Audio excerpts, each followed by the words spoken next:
Vous suivez RF ZTV Religion Foi Ziguinchor. Vendredi 7 juin 2025, jour de la fête de Tabaski, qui coïncide aussi avec la 137e édition mariale du pèlerinage de Popenguine. Donc nous sommes là présentement au martyr de l'Ouganda, comme vous le voyez derrière moi, pour parler de tout ce qui va se passer durant cette 137e édition du pèlerinage marial de Popenguine. Donc ici c'est le diocèse de Ziguinchor, les marcheurs du diocèse de Ziguinchor qui sont là présentement et qui se préparent à entamer cette marche vers cette marche de foi, cette démarche de foi vers le sanctuaire marial de Popenguine. Donc à l'instant où je vous parle, Monseigneur Jean-Baptiste Walter Manga viendra ici tout à l'heure pour rendre visite à ses fidèles venus du diocèse de Ziguinchor. Je vous rappelle que ces fidèles, les jeunes marcheurs, ont quitté Ziguinchor depuis le jeudi dernier, avec certains ont quitté par le bateau et d'autres sont venus ont emprunté du moins la voie terrestre. Il y a d'autres qui ont emprunté la voie maritime. Donc ils sont tous là. Ils sont au nombre de 435 pèlerins qui vont prendre dès demain dimanche la direction vers Popenguine, mais en marchant. Comme je vous le dis, c'est une marche de foi, une démarche de foi. Donc nous allons commenter tout cela en image ici avec bien évidemment mon cadreur Xavier Mendy qui m'accompagne.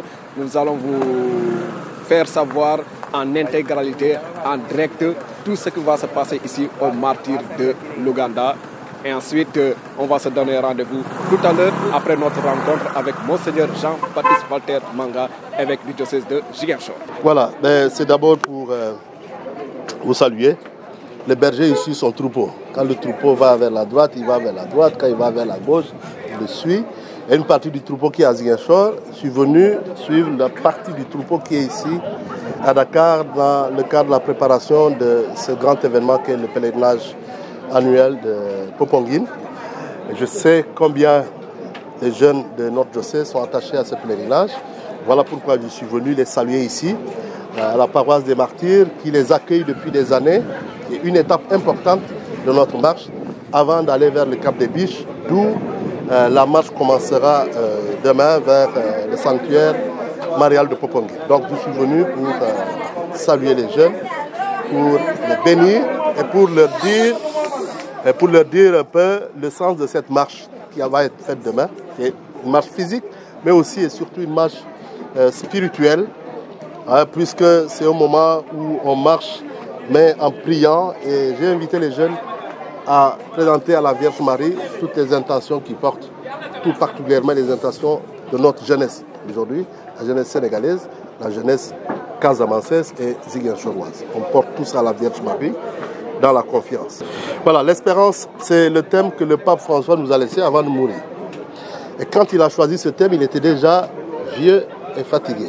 Et donc, qu'un pape à cet âge-là nous appelle à l'espérance doit nous interroger.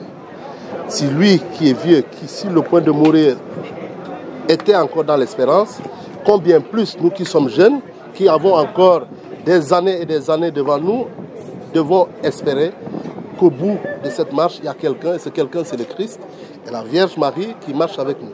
Donc il est bien que ce thème de l'espérance ait été choisi par le pape François. Il est parti, c'est le pape Léon XIV qui est là, donc une espèce de continuité.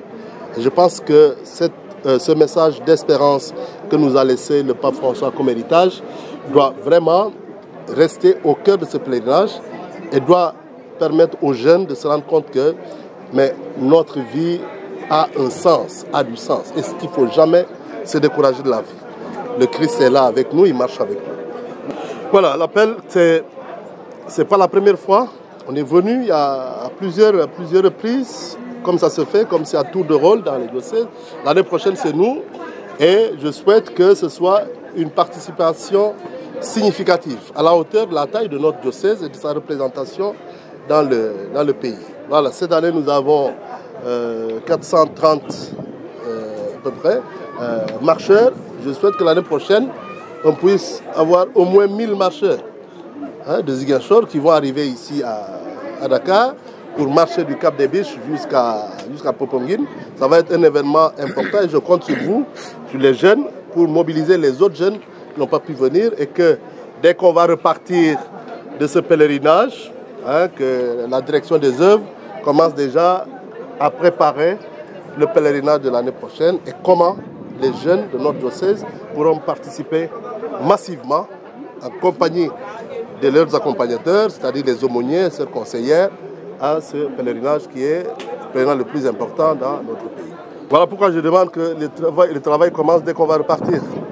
Voilà, il ne faut pas attendre au mois d'avril pour commencer à chercher les billets pour venir à Popenguine. C'est-à-dire que c'est peut-être pas à chaque jeune de sortir de sa poche pour payer. Mais si en repartant dans nos paroisses, dans nos doyennés, on s'organise déjà en sachant que dans un an, il y aura un pèlerinage, je pense qu'on aura suffisamment de moyens pour permettre à tous les jeunes de venir. Que ce ne soit pas seulement les jeunes qui ont les moyens qui viennent ici, que ce ne soit pas seulement les jeunes dont les parents peuvent payer qui viennent ici, mais que ce soit tous les jeunes qui veulent venir. Donc celui qui n'a pas de moyens, que l'organisation puisse prendre en compte et lui permettre de venir. Donc on a beaucoup d'idées, je crois que vous avez beaucoup d'idées les jeunes. C'est à vous de réfléchir et de voir avec vos curés, avec vos aumôniers, vos conseillers, les conditions qui feront que la majorité des jeunes qui souhaitent venir au pèlerinage puissent se faire. Merci, bon pèlerinage à vous et puis on se retrouve à Popenguine. Voilà, c'était à l'instant les propos de Monseigneur Jean-Baptiste Walter Manga, ici au niveau des martyrs de l'Ouganda. Vous venez d'entendre l'appel qu'il a fait aux jeunes et aussi l'objet de sa visite ici au niveau des martyrs de l'Ouganda. Il est venu rencontrer ces jeunes, les marcheurs du diocèse de Ziguinchor, comme il l'a si bien dit. Il vient d'être nommé évêque cette année et un évêque aussi. C'est un berger et il est aussi chargé aussi d'accompagner son troupeau. Il est notre berger, il est notre guide et tous les jeunes, vous avez vu à travers les images la joie qu'ils avaient en eux, la joie qu'ils ont sentie dès qu'ils ont vu leur berger ici au niveau des martyrs de l'Ouganda. Et il a eu des échanges avec ces derniers-là et vraiment l'appel que l'on va noter, c'est l'appel qu'il a lancé à tout le diocèse de Ziguinchor. L'année prochaine, c'est le diocèse de Ziguinchor qui sera à l'honneur, qui va animer la 138e édition du pèlerinage marial de Popenguine. Donc, il a lancé aussi un appel à tous les fidèles du diocèse de Ziguinchor.